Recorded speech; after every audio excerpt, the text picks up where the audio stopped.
Meus queridos irmãos, eu vos saúdo com a bendita paz de nosso Senhor Jesus Cristo. Aqui estamos para darmos continuidade à nossa leitura diária. E a nossa leitura diária, os irmãos sabem que é com base nas nossas lições de escola bíblica dominical, desta feita com base no nosso segundo trimestre de 2022, adentrando aqui a lição de número 9, que tem por título a parábola do bom samaritano. A nossa leitura de segunda-feira, do dia 22 de maio de 2023, está em 1 Coríntios, capítulo número 13, versículo 4 e versículo 5. E o título é O amor é sofredor e benigno. Nós vamos ler aqui, na versão NTLH, está escrito assim: quem ama é paciente, bondoso, quem ama não é ciumento, nem orgulhoso e nem vaidoso. Quem ama não é grosseiro, nem egoísta, não fica irritado, nem guarda mágoa. Vou ler o versículo número 6, que está escrito assim: quem ama não fica alegre quando alguém faz alguma coisa errada, mas se alegra quando alguém faz o que é certo. Meus irmãos, Paulo vem aqui falando sobre algumas características exercida, praticada por alguém, por meio do amor, ou um amor exercido por alguém. Mas que amor é esse, que alguém supera tantas coisas, podemos dizer assim, que seria impossível aos olhos do homem natural? Que amor seria esse? Então, é um amor que alguém diz que antes da igreja primitiva, ou antes do nascimento da igreja, não se falava desse amor. Logo após o nascimento da igreja, esse amor passou a ser praticado por meio dos cristãos. Porque alguém diz que antes do nascimento da igreja, se falava de um amor totalmente diferente, como o amor eros, que era um amor egoísta e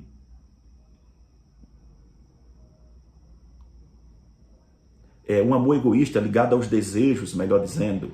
Perdão, deu uma pausa aí, né? Era um amor egoísta ligado aos desejos. Mas também tinha um outro tipo de amor, que era relacionado à simpatia natural, à amizade.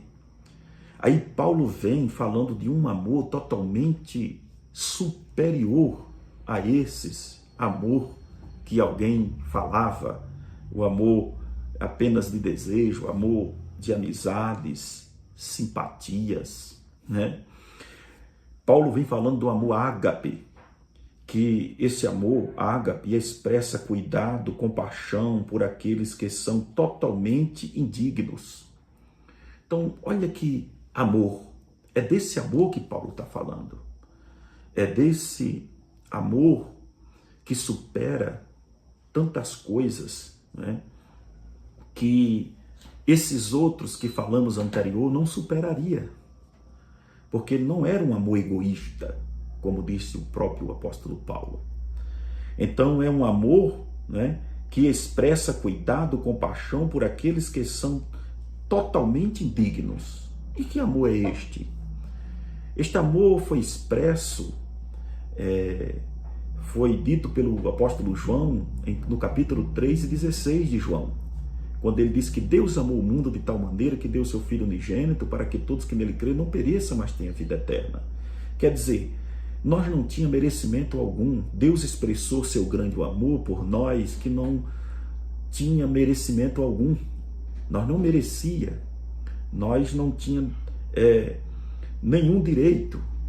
Mas Deus expressou o cuidado, a compaixão por nós e mandou o seu único filho para morrer por nós na cruz do Calvário.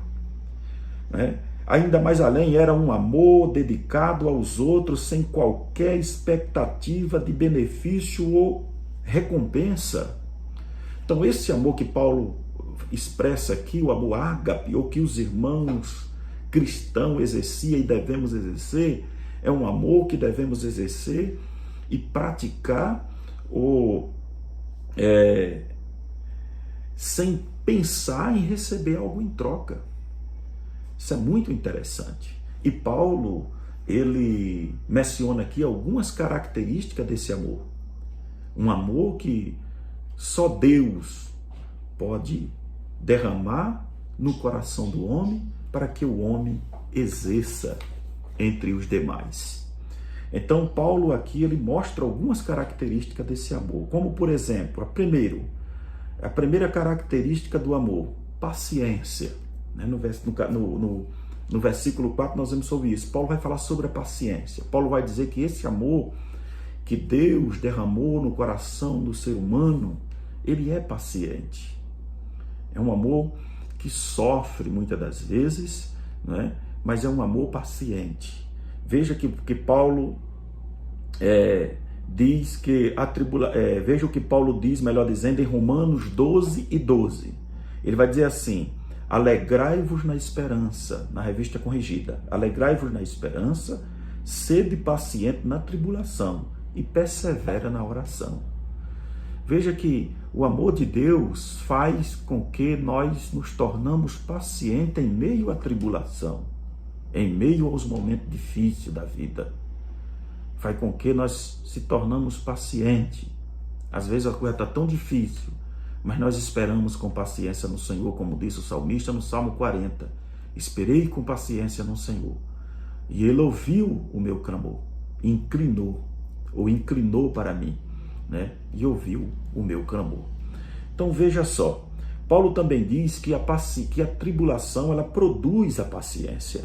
Isso está em Romanos 5, versículo 3 e o versículo número 4. E não somente isto, mas também nós gloriamos na tribulação, sabendo que a tribulação produz a paciência. Versículo 4 diz assim: e a paciência a experiência, e a experiência a esperança. Agora, veja que Paulo diz assim, seja paciente na tribulação, né? Seja paciente na tribulação e persevere na oração. Então, nós fica perseverando na oração e isso produz paciência, porque ele vai dizer que a tribulação produz paciência e vai dizer que a paciência a experiência. Alguém diz que a experiência é um dos aprendizagens mais prolongados da vida, mas que dura por toda a vida, que dura por toda a nossa vida. Então isso é muito importante. E a experiência, a esperança. Nós temos uma esperança viva dentro de nós, que é o céu de glória, e sabemos que Cristo vai vir nos buscar a qualquer momento.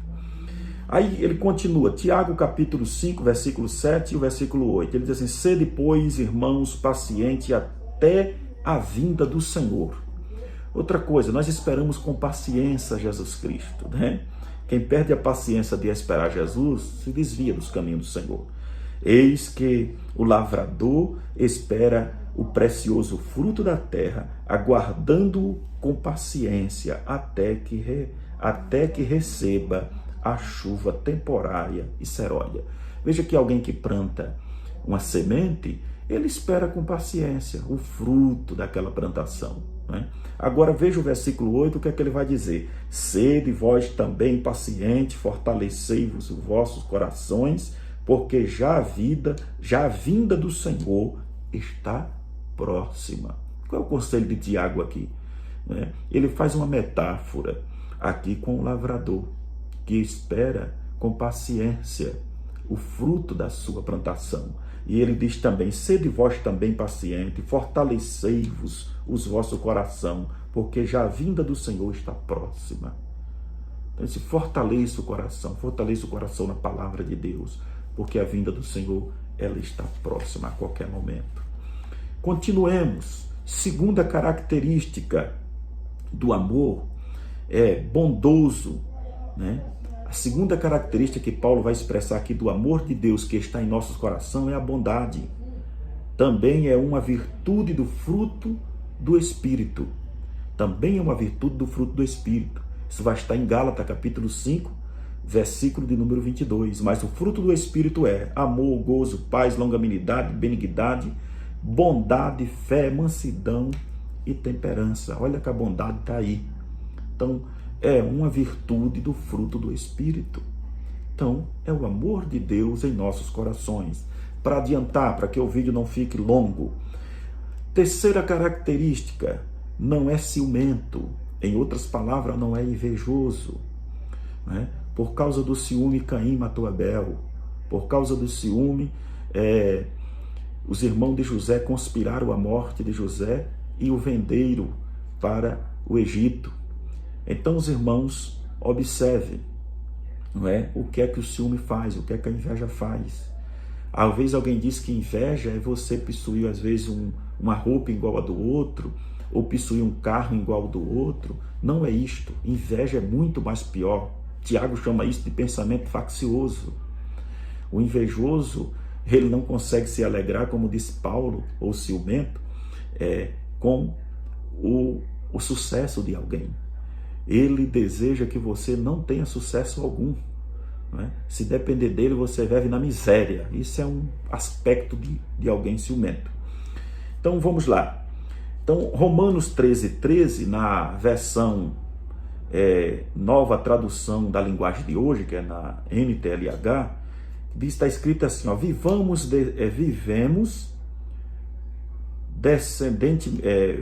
decentemente como pessoas que vivem na luz do dia.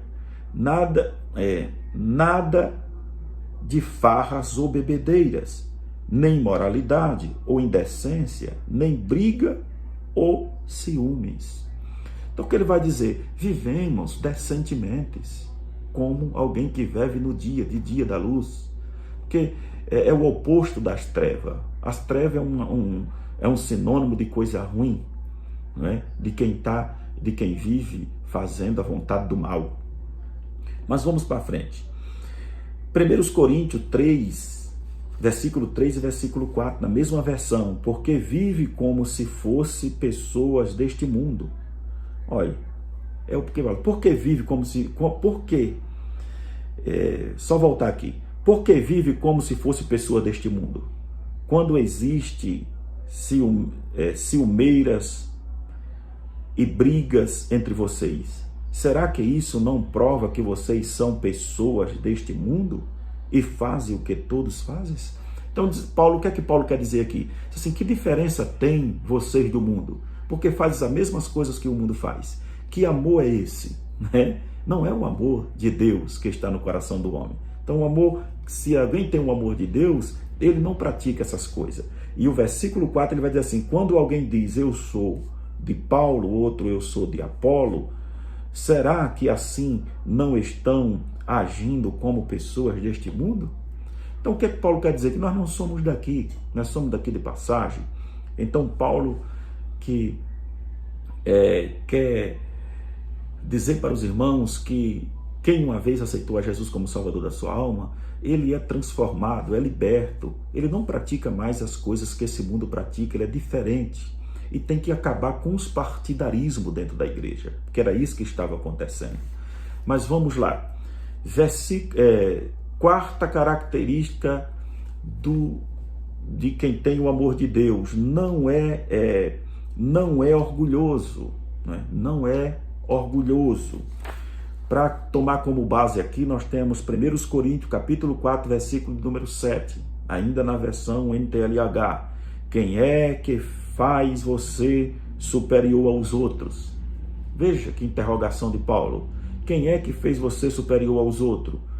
Por causa não foi Deus quem lhe deu tudo o que você tem? Então tem gente que ele quer se orgulhar com aquilo que não é dele. Então se temos alguma coisa, se somos alguma coisa, se estamos onde estamos, é porque Deus nos agraciou. Deus nos deu dom. Tem gente que Deus dá dom para ele e ele se soberbece. Aí vamos dar continuidade. Então, por que é que você fica todo orgulhoso como se o que você tem não fosse dado por Deus? Então tem gente que fica se orgulhando que não é dele, repito, achando que o que tem não foi Deus que deu, fosse ele que adquirisse por conta própria. Mas vamos adiantar. Quinta característica, não usar de grosseria. Então nós temos aqui como base bíblica 1 Coríntios, capítulo 11, versículo 18 e o versículo de número 22. Aconselho ler na versão NTLH. Vou ler para os irmãos, está escrito assim: para começar, me contaram que nessas reuniões há grupos de pessoas que estão brigando, e eu creio que em parte isso é verdade. Então, Paulo é informado que há brigas, né? Há grosserias em grupos de irmãos, e isso aqui falava da mensagem da ceia, e Paulo disse assim: eu creio que sim, que existe. Aí o versículo 19 até o 22, e os irmãos podem ler, e eu não vou ler para ganhar tempo. A sexta característica que Paulo vai mencionar de quem tem o amor de Deus também não é egoísta. Então, não é egoísta. Nós temos como base bíblica aqui 1 Coríntios 10, versículo 24 e versículo 33. E eu não vou ler mais para ganhar tempo. A sétima característica de quem tem o amor de Deus no coração: não se irrita por qualquer motivo. Então, nós temos como base bíblica Salmo 37, o verso 7, Mateus 5 e 22. Os irmãos podem estar lendo aí. A oitava característica de quem tem o amor de Deus no coração: não guarda mágoa ou não aguarda rancor, perdoa, né? É uma pessoa que perdoa. A base bíblica que eu vou deixar para os irmãos é 1 Pedro, capítulo 4, versículo 8, Provérbios 10 e 12, Provérbio 17, o versículo 9. E a nona, que eu quero encerrar aqui, de quem tem a nona característica que tem o amor de Deus no coração: se alegra com o sucesso dos outros. É o versículo 6. Se alegra com o sucesso dos outros. Terceira epístola do apóstolo João, versículo 3 e o versículo de número 4. Fica com Deus, medita bem em cada palavra que foi dada aí, e que Deus continue nos dando graça e entendimento do alto.